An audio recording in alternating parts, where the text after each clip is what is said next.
Hey everyone, welcome to another Punchy Grey Raven main chapter. So this one's going to be chapter 37, where nightmares dwell. This is Lib's chapter. So I heard from a lot of people who actually read this chapter that they're kind of disappointed by this one. So yeah, that makes me a little bit nervous on this chapter. So we will see, like I said, how I feel about it. So you'll get to see me react to this chapter while reading it as well. You get to read with me. And yeah, we'll see how I feel about it. But yeah, Liv was overdue for a new frame, so I'm glad she got a new frame. Um, and they're excited. Really love her new frame, design, and everything. So yeah, but Nick's a little bit nervous since a lot of people said it was kind of disappointing, chapter. But I was always already nervous because every time they put Great Raven gets a new frame, something bad happens. So I just don't know what to think. But anyway, let's go ahead and get started with this chapter. Part 1, Formless and Soundless.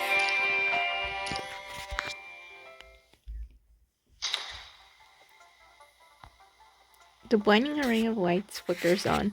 The silhouette at the table remains perfectly still, stoically awaiting the coming interrogation. Dominic, you will now provide your testimony regarding the mind technology. The Science Council is here to render a fair judgment on your actions. The mind is merely a component, a new substrate for human consciousness, built upon a virtual neural array structure. Did you foresee that this technology would lead to such devastation? The devastation was not born from the technology, but from human greed. Then do you acknowledge your leading role in this? Your research institute at FOS College was established without the world governance sanction. Would this world governance even exist without my support? Even so, you do not have the authority to supersede the government that represents the will of humanity. I must remind you that at the early stage of the project, contracts were merely a byproduct, a vessel for consciousness, a necessary measure after that calamity. Oh my god, Dominic really gives me mixed feelings. Then, Dominic, can you tell us what the true purpose of the project is?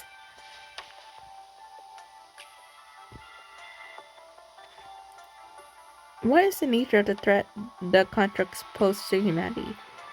They're not a threat anymore. I can see why, obviously, but they're not.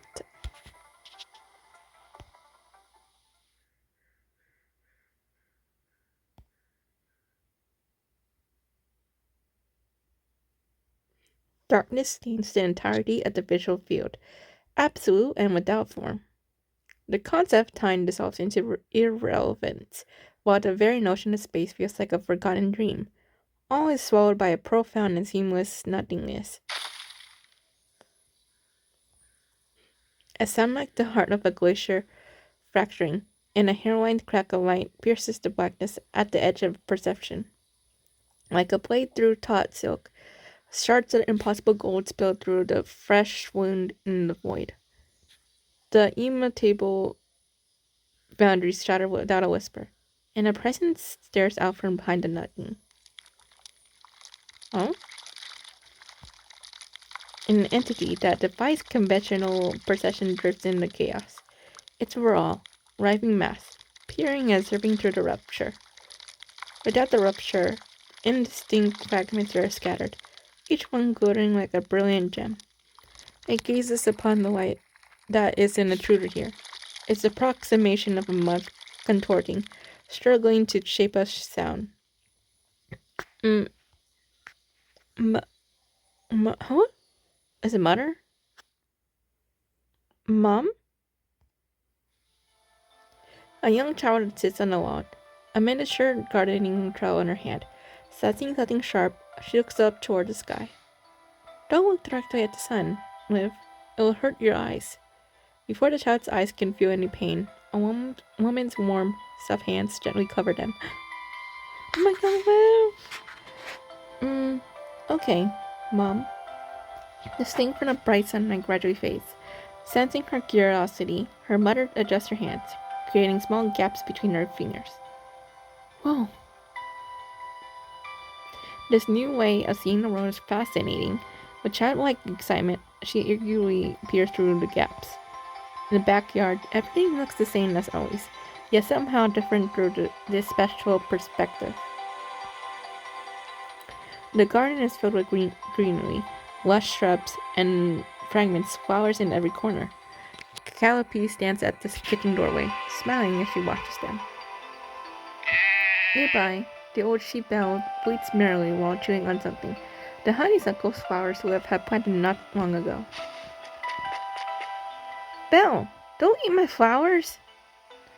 Liv's eyes widen in alarm. She wriggles free from her mother's embrace and rushes toward Belle, but rescuing the poor seedling from the sheep's mouth. Just a few more minutes, okay? It's almost time to eat. The woman follows with a smile, lovingly ruffling little Liv's hair. All right, we should head back now. It's almost time to eat. Okay, Mom. Liv purses her lips in concentration as she cradles the rescued seedling. She carefully digs a perfectly sized hole in a shady spot, then patiently replants her precious flower. Grow up big and strong, okay? She solemnly pats the soil firm around the seedling's roots. The faint sound of bells chimes from within the house. Little miss, it's time to eat. Through the shrubbery, Calliope's voice calls from the kitchen. The heavy quartz clock strikes with its slightly rusted pendulum. Oh, it's time to eat already?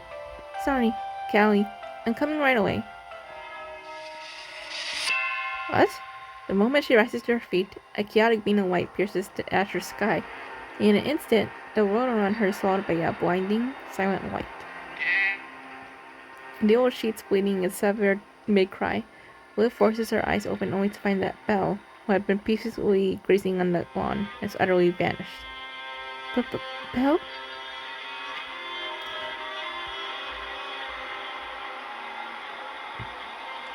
Calliope, who was walking toward her, dissolves into the light, along with the honeysuckle flower at her side. Callie? Bewildered, Liv reaches her out, but her hand closes on nothing but empty air. The world dissolves from the distant horizon. Darkness breaches its restraints, racing toward her feet. Liv. Her mother stands at the boundary between light and shadow, gazing at her with gentle eyes, a soft halo radiating from her silver hair. Mom? Mom! Can we just... The child stumbles forward, but the rapidly spreading shadow sees her ankles. Mom? Mom!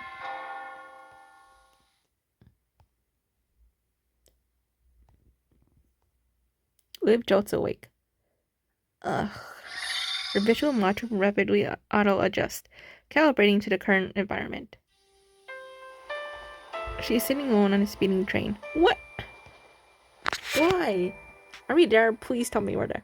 Verdant vines brush against her ankles. Soft, warm light fills the car. Fragments of bewilderment flicker in her pupils. Liv presses her lips together, hesitating a long moment before finally turning to the window. Outside, sunshine bathes a garden where green grass carpets the ground. It was just a dream.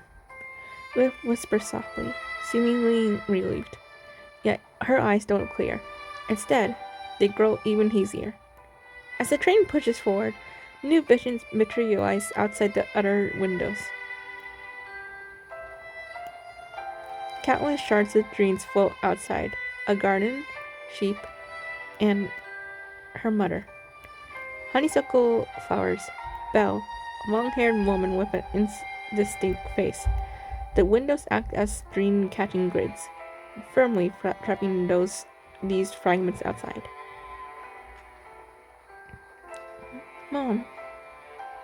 Muttering, Liv presses her palm against the window, gently caressing the glass. It's unclear if she means to touch the visions, or if the gesture is purely unconsciousness. Then, like biting into an unripe orange, a wave of bitter sour discomfort surges from the depths of her mind. The train slices through the intricate layers like clouds, a shard of reality pressing onward through a kaleidoscope of dreams toward its unknown destination.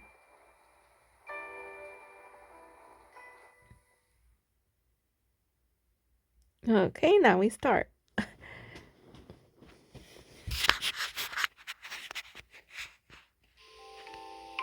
Oh, now we're there. Okay. The last light of a setting sun watches the great raven lounge in a deep, honeyed gold. In the quiet stillness, Liv stirs, her eyelids fluttering open as she emerges from the drowsy depths of her dream. How did I fall asleep? She pats her forehead, her brow furrowing in a wave of self-reproach. She had barely begun her turn cleaning the lounge when a sudden wave of lethargy pulled her under, leaving her slumped in the chair powered down. The dream of my childhood. It's been so long. Liv strains to recall the fading details, a quiet surprise settling over her. How long has it been since she last dreamed of those days? Ever since the battle against the twins and her transfer to the Imperial frame, countless memories of her past have been lost. The persistent migraine stands like a gravestone, marking where her memories began to shatter into fragments. Her face. It's getting harder to picture it. In her dream, the face of the silver-haired woman had grown distinct. All that remains is the memory of her mother's unique fragrance of fresh grass and the gentle warmth of her voice as she read fairy tales. Liv leans back in her chair, silently searching through the shards in her mind. The adaptation of her new friend is nearly complete, and the mind migraine has lessened considerably. Is that why these memories have surfaced now? Speaking of her new friend, the Science Council has already sent the replacement notification to her terminal. Once the adaptation period is over, the lounge door slides open with a soft hiss, followed by the familiar rhythm of footsteps in the corridor. Oh, Commandant's back. She sets down her cleaning tools and hurries over. Oh, yes, I got the notice for the frame switch. The Science Council says the adaptation period for this frame will be about 2 months. A mission? Already? Self remembers that the conversation began to drift from the living room area. As the sun finally dips below the horizon, the mechanical spider, no bigger than a fingernail, scuds nimbly into the deepening shadows of the corner.